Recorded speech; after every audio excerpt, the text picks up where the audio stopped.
Lebanon రాజధాని బీరుట్పై బాంబుల వర్షం కురిపిస్తోంది ఇజ్రాయెల్. 10 నిమిషాల వ్యవధిలోనే 100 బాంబులు వేసింది. హెజ్బుల్లా టార్గెట్గా ఇజ్రాయెల్ ప్రతీకారం తీర్చుకుంటుంది.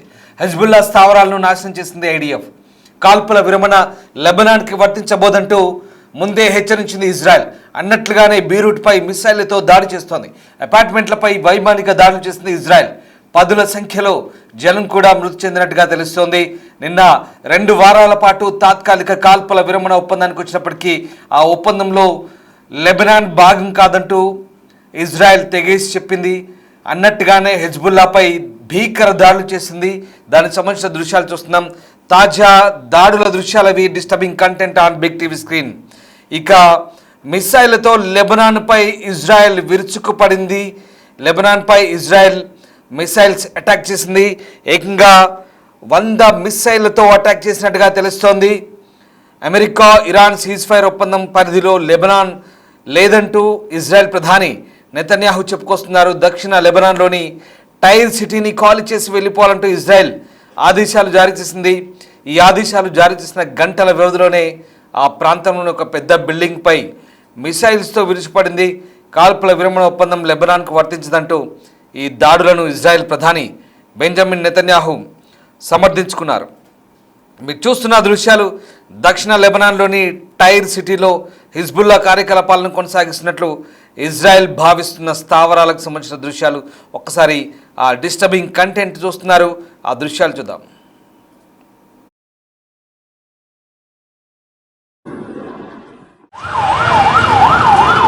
طلعت رفاعي هون طلعت رفاعي بربور مدينة العباس هلا الضربة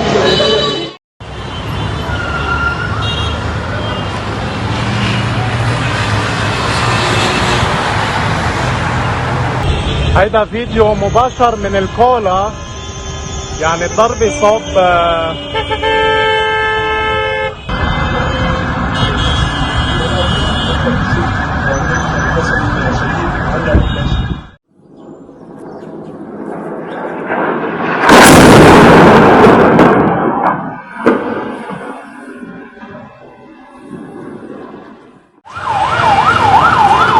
طلعت رفاعي هون طلعت رفاعي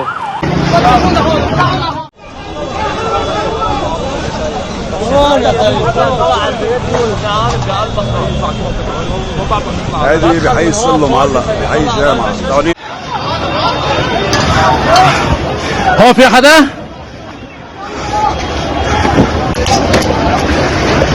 كيف يطلع شيء فوق؟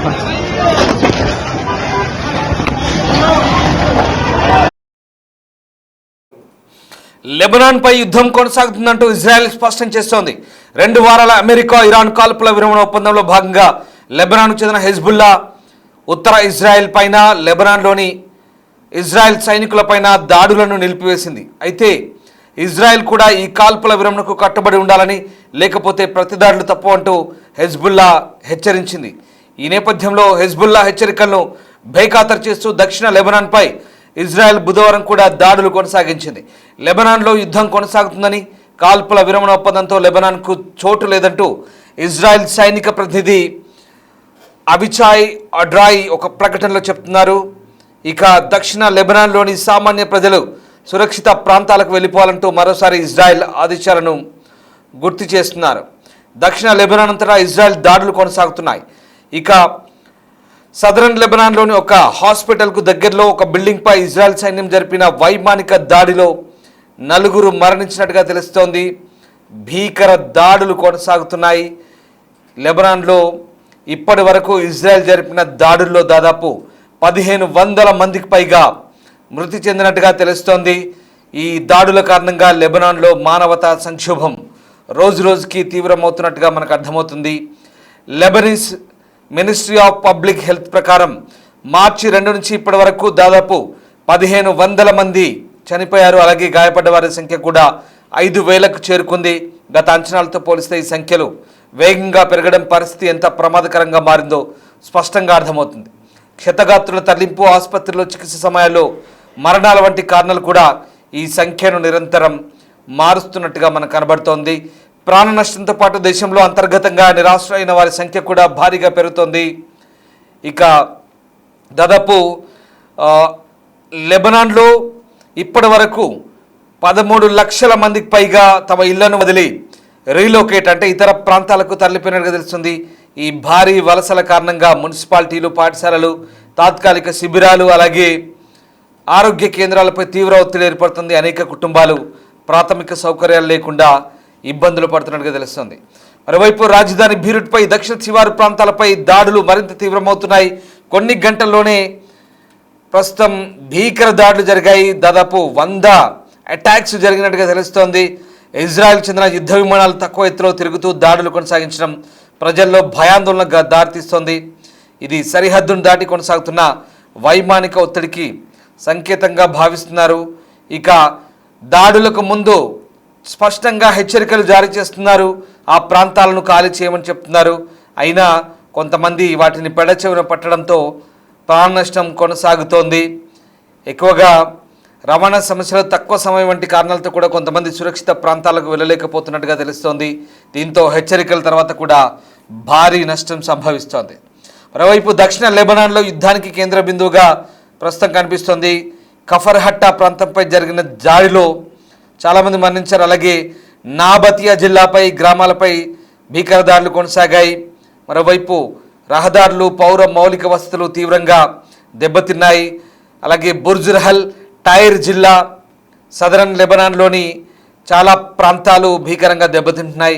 రాత్రి పగలు తేడా లేకుండా జరుగుతున్న దాడులతో ఇక ఈ పరిస్థితుల్లో రెస్క్యూ కూడా కష్టసాధ్యమవుతున్న పరిస్థితి కనబడుతోంది. ఒక్కసారి లెబనాన్పై జరుగుతున్న దాడులకు సంబంధించిన దృశ్యాలు మళ్ళీ చూద్దాం.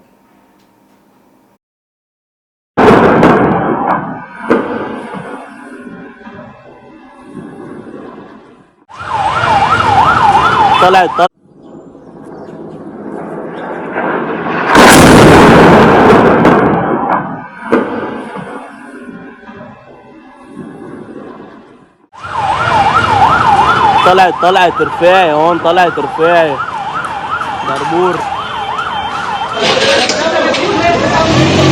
مدينة العباس هلا الضربة.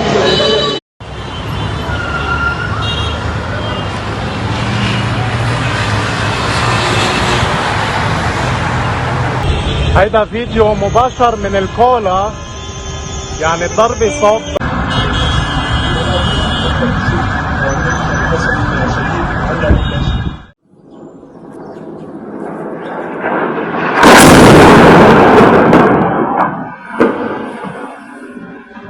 كله معلق بحي الجامعة تعونية نصر الدين، تعونية نصر الدين.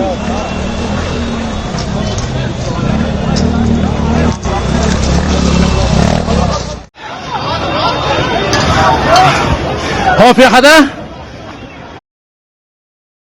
దాడులకు ప్రధాన కారణం ఏంటి? అసలు లెబనాన్ని ఎందుకు ఇజ్రాయెల్ వదిలిపెట్టడం లేదు అనే కోణంలో కనుక ఆలోచిస్తే దాని వెనుక చాలా పెద్ద స్టోరీ ఉంది. 2023 అక్టోబర్ 7 భీకర దాడులు. ఇజ్రాయెల్లోని ఒక ఈవెంట్పై పలస్తైన్ హమాస్ టెర్రరిస్టులు అలాగే హెజ్బుల్లా టెర్రరిస్టులు కలిపి చేసిన భీకర మిసైల్స్ దాడిలో 1250 మంది ఇజ్రాయెల్ పౌరులు, అమాయక పౌరులను పొట్టన పెట్టుకున్నారు. అప్పటి నుంచి ఇజ్రాయెల్ ఇక వెంటాడి చంపుతోంది. పలస్తైన్లో ఇప్పటి వరకు హమాస్ నాయకుల్ని పూర్తిగా ఎలిమినేట్ చేయగలిగింది. ఇక మిగిలింది హెజ్బుల్లాకు సంబంధించి 2024 సెప్టెంబర్లో ఇరాన్లో తలదాచుకున్న హెజ్బుల్లా చీఫ్ హసన్ నస్రల్లాను హతమార్చిన తర్వాత ఇరాన్లో పెద్ద ఎత్తున ఆ తీవ్రవాద నాయకుడి కోసం ఆందోళనలు షురూ అయ్యాయి.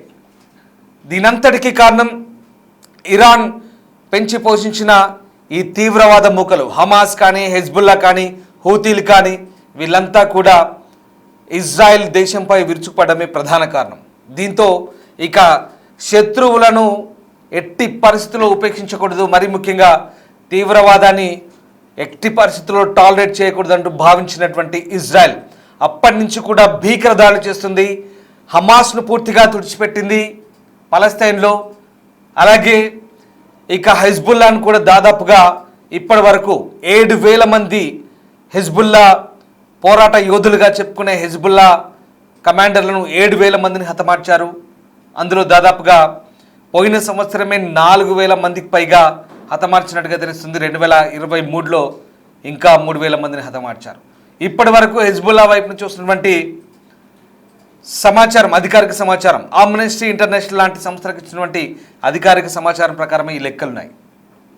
దాదాపు 20% వాళ్ళ రాకెట్ లాంచ్ ప్యాడ్లు, అలాగే 30% డ్రోన్ లాంచ్ ప్యాడ్లు అన్నీ కూడా విధ్వంసం కాబడ్డాయి. ఇంకా కొన్ని చోట్ల లెబనాన్ లాంటి ప్రాంతం నుంచి, ముఖ్యంగా సదరన్ లెబనాన్, దక్షిణ లెబనాన్ ప్రాంతం నుంచి ఇజ్రాయెల్పై దాడులు కొనసాగిస్తూ అనవసరంగా కెలుక్కుంటుంది హెజ్బుల్లా. ఇక్కడ అయతుల్లా అలీ ఖమైనీ ఇరాన్ సూపర్ లీడర్ను చంపిన తర్వాత కృతజ్ఞతాభావంగా, ఎందుకంటే తమకు ఇన్ని రోజులు పెంచి పోషించి డబ్బులు ఇచ్చి ఆయుధాలు ఇచ్చిన ఆ కృతజ్ఞతను తీర్చుకోవడానికి యుద్ధంలో తాము జైనయమంటూ హెజ్బుల్లా జబ్బలు చరుచుకుంది. కానీ అంతలోనే హెజ్బుల్లా చేసినటువంటి దాడులను తిప్పికొడుతూ ఇజ్రాయెల్ చేసిన భీకర దాడులకు ఇప్పుడు పర్యవసానాలు ఎదుర్కోవాల్సి వస్తుంది. అంతేకాదు వీళ్ళ వల్ల అవసరం లేకున్నా లెబనాన్ లాంటి దేశము ఇప్పుడు అప్రమేయంగా అనవసరంగా యుద్ధంలోకి దిగినట్లయింది. అయితే లెబనాన్ ఇప్పటికే హెజ్బుల్లాను పూర్తి స్థాయిలో నిషేధించింది. హెజ్బుల్లా లాంటి తీవ్రవాద సంస్థలకు తమ దేశంలో చోటు లేదని చెప్తున్నప్పటికీ కూడా దక్షిణ లెబనాన్లో తిష్టవేసిన హెజ్బుల్లా ఇజ్రాయెల్ వైపు దాడి చేస్తుంటే ఏకంగా ఇజ్రాయెల్ దక్షిణ లెబనాన్లో తిష్టవేసి 30% భూభాగాన్ని ఆక్రమించుకొని బఫర్ జోన్గా ప్రకటించుకుంది. లెబనాన్లో, సదరన్ లెబనాన్లో 30% భూమిని ఏకంగా ఇజ్రాయెల్ ఆక్రమించుకొని ప్రస్తుతం ఆ ప్రాంతాన్ని బఫర్ జోన్గా ప్రకటించుకుందంటే ఎంత తీవ్రమైన దాడులు చేస్తుందో అర్థం చేసుకోవచ్చు. లెబనాన్ భూభాగంలోకి చొచ్చుకుపోయి మరి భూతల దాడులు చేస్తుంది, చాలా తక్కువ ఎత్తులో వైమానిక దాడులు చేస్తుంది. ఎక్కడెక్కడ హెజ్బుల్లా ఫైటర్స్ దాక్కుని ఉన్నారో అక్కడక్కడ వెతికి వెంటాడి మరీ చంపుతోంది. ఇది ఇజ్రాయెల్ తమ శత్రువులను, శత్రుశేషాన్ని లేకుండా చేసుకుంటున్న వైనం మనకు చాలా క్లియర్గా కనిపిస్తుంది. కానీ హెజ్బుల్లా మాటు వేసిన ప్రాంతాలపై దాడి చేసిన క్రమంలో అమాయక లెబనీస్ పౌరులు కూడా ప్రాణాలు కోల్పోతున్న పరిస్థితి. చాలామంది కూడా ఇప్పటివరకు ప్రాణాలు కోల్పోతున్నారు. వాళ్ళ సహాయక చర్యలకు, వాళ్ళ ప్రాథమిక అవసరాలకు లేదా వాళ్ళకు వైద్య సేవలకు భయంకరమైన ఆటంకం తలెత్తుంది. ఇప్పటి వరకు లెబనాన్లో జరుగుతున్నటువంటి ఈ సహాయ కార్యక్రమాలకు సంబంధించి చాలా ఇబ్బందికర పరిస్థితులు అయితే చోటు చేసుకుంటున్నాయి. మరీ ముఖ్యంగా మానవతా సహాయం, దేశంలో ప్రాణనష్టంతో పాటు నిరాశ్రయైన వారి సంఖ్య కూడా భారీగా పెరిగింది. ఇందాక చెప్పినట్టుగా దాదాపు 1 మిలియన్ మందికి పైగా, దాదాపు 13 లక్షల మందికి పైగా నిరాశ్రయులు అయ్యారు. వీళ్ళందరికీ కూడా ప్రస్తుతం సహాయ సహకారాలు అందించేందుకు సరైనటువంటి అత్యవసర విభాగాలు లేక, అంబులెన్సులు లేక, ఆసుపత్రులు లేక ఆ పరిస్థితులు ఎంత దారుణంగా ఉన్నాయో అర్థం చేసుకోవచ్చు. ఈ సంక్షోభాన్ని ఎదుర్కొనేందుకు అంతర్జాతీయ సహాయం కూడా అత్యవసరంగా మారింది. ఆహారం లేదు, ఔషధాలు లేవు, తాత్కాలిక నివాసాలు, వైద్య సదుపాయాలు వంటి ప్రాథమిక అవసరాలు అందించేందుకు చాలా సంస్థలు ముందుకు రావాల్సిన పరిస్థితి ఏర్పడింది. లేకపోతే పరిస్థితి విషమించవచ్చంటూ నిపుణులు హెచ్చరిస్తున్నారు. ఇదే సమయంలో హెజ్బుల్లా కూడా ప్రతిదాడులు చేపడుతోంది. ఈ సంఘర్షణ రెండు వైపులా కొనసాగుతున్నప్పటికీ లెబనాన్ భూభాగంలో అధిక మానవతా నష్టం నమోదవుతుంది. ఇక యుద్ధం మరింత తీవ్రమైతే పరిస్థితి ఎలా ఉంటుందో మనం అర్థం చేసుకోవచ్చు. లెబనాన్ ప్రధాని నవాఫ్ సలాం మంత్రివర్గం హిజ్బుల్లా సైనిక భద్రత కార్యకలాపాలపై నిషేధం ప్రకటించినప్పటికీ లెబనాన్ నుంచి హిజ్బుల్లా ఇజ్రాయెల్పై దాడులు చేస్తూనే ఉంది. ముఖ్యంగా అక్కడి హైఫా పట్టణంపై విరుచుపడుతున్న తీర ప్రాంత నగరమైన ఇజ్రాయెల్ నగరమైన హైఫాపై విరుచుపడుతోంది. గోలన్ హైట్స్పై విరుచుపడుతోంది. టెల్ అవీవ్ దాకా వెళ్ళట్లేదు, కానీ జెరూసలం లాంటి ప్రాంతాలపై విరుచుపడుతుంది. అప్పుడప్పుడు టెల్ అవీవ్పై కూడా దాడులు చేస్తుంది. ఇది పరిస్థితి. సో లెబనాన్ భవిష్యత్తుపై ప్రస్తుతం అక్కడ ఇజ్రాయెల్ నియంత్రణలో ఉన్న ప్రాంతాన్ని లేదా అక్కడి పౌరులను కాపాడుకునేందుకు లెబనాన్ తలలు పట్టుకుంటున్న పరిస్థితి కనబడుతోంది. ఇక ఈ నేపథ్యంలోనే ప్రస్తుతం లెబనాన్ సంబంధించినటువంటి అంశాన్ని తాడోపేడ తేల్చుకునేందుకు ఇటు ఇజ్రాయెల్ కూడా సిద్ధమవుతున్నట్టుగా మనకు అర్థమవుతుంది. ఇక ప్రస్తుతానికి ఈ దాడులను బట్టి చూస్తుంటే అత్యంత భీకర దాడులు జరుగుతున్నాయి. ఇప్పుడు మీకు చూపిస్తున్న దాడులు ఇజ్రాయెల్ భీకర దాడులు యుద్ధం మొదలైనప్పటి నుంచి ఇదే భారీ అటాక్గా చెప్తున్నారు. సో చాలా క్లియర్గా కనిపిస్తోంది ఈ దాడులన్నీ కూడా ప్రస్తుతం చాలా ఎంత భీకరంగా కొనసాగుతున్నాయో. టైర్ సిటీ అంటారు అది. ఇది దక్షిణ ఉత్తర లెబనాన్ కలిపే ఒక వారధి. అక్కడ ఆ బ్రిడ్జిని కూడా లేపేశారు. ఈ టైర్ సిటీలో భీకర దాడి జరుగుతుంది. ఎందుకంటే ఈ టైర్ సిటీలో ఎక్కువ మంది హెజ్బుల్లా కమాండర్లు దాక్కున్నారు. ఇక సీజ్ ఫైర్ అంటారా, సీజ్ ఫైర్ లేదు, తొక్క లేదు. లెబనాన్పై ఇజ్రాయెల్ విరుచుకుపడుతోంది. అందుకు కారణం కూడా హెజ్బుల్లా ఫైటర్స్, యోధులుగా చెప్పుకునే తీవ్రవాద మూకలను వెతికి వెంటాడి మరీ చంపుతుంది, ఏరిపారేస్తుంది. ప్రస్తుతం ఉన్న పరిస్థితుల్లో ఇజ్రాయెల్ చాలా క్లియర్గా చెప్తుంది సీజ్ ఫైర్లో ఇది భాగం కాదంటుంది. ఎందుకంటే హెజ్బుల్లా అనవసరంగా కెలుక్కున్నట్టుగా పరిస్థితి తయారవుతుంది. అనవసరంగా హెజ్బుల్లా వల్ల అమాయక లెబనీస్ పౌరులు బలవుతున్నారు. అక్కడ పలస్తీన్లో హమాస్ వల్ల 70,000 మందికి పైగా ఇవాళ మృత్యువాత పడ్డ పరిస్థితి. కేవలం హమాస్ అనే ఒక ఉగ్రమూక కారణంగా ఇవాళ పలస్తీన్ ఎంత విధ్వంసానికి గురై సర్వనాశనమైందో లెబనాన్ కూడా అదేవిధంగా లెబనాన్ దక్షిణ ప్రాంతాన్ని హెజ్బుల్లా కమాండర్లు కూడా ఆ రకంగానే పూర్తిగా వెనక్కి నెట్టేస్తున్నారు. దీనంతటికి కూడా తీవ్రవాదమే ప్రధాన కారణంగా కనిపిస్తుంది. దీనంతటికీ మూల కారణం మళ్ళీ ఎటొచ్చి ఇరాన్ అయతుల్లా అలీ ఖమైనీ పెంచి పోషించిన మూకలేవి. దీని గురించి పదే చెప్తుంటే కొంతమంది కామెంట్లు పెడుతుంటారు, మీరేంటి ఇరాన్కు వ్యతిరేకంగా చెప్తారా, వాళ్ళకు అనుకూలమైన ఉన్న పరిస్థితులు ఉన్న వాస్తవాలను చెప్పే ప్రయత్నం చేస్తున్నాం. మళ్ళీ చెప్తున్నాను, హూతీలు, హెజ్బుల్లాలు, హమాస్లు, ఇరాక్ షియా మిలిషియా గ్రూపులు, సౌదీలో కూడా ఇక్కడ జైదీ షియా మిలిషియా గ్రూపులు, ఈవెన్ పాకిస్తాన్ బలూచిస్తాన్ ప్రాంతంలో కూడా కొంతమంది వీళ్ళకు అనుకూలంగా ఉన్నారు. మొత్తం 16 నుంచి 17 గ్రూపులు, నిషేధిత గ్రూపులను పెంచి పోషించి IRGC సైనిక శిక్షణ ఇచ్చి ఆయుధాలు ఇచ్చి డబ్బిచ్చి ఈ మూకలను తయారు చేసింది ఇరాన్. ఇది సుస్పష్టం, దీంట్లో ఎలాంటి తేడా లేదు. ఈ ఫ్రాక్సీ సంస్థలను నిషేధించమని ఎప్పటి నుంచో పశ్చిమ దేశాలు అమెరికాతో సహా కోరుతున్నాయి.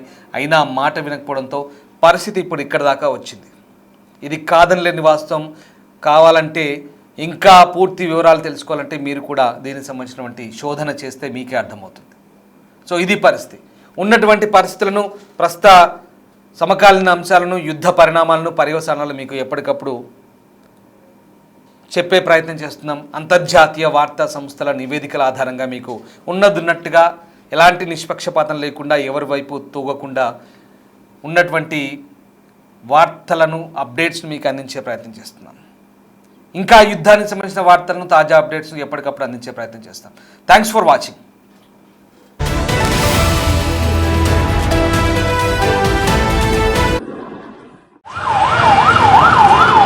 طلعت رفاعي هون، طلعت رفاعي بربور مدينة العباس. هلا الضربة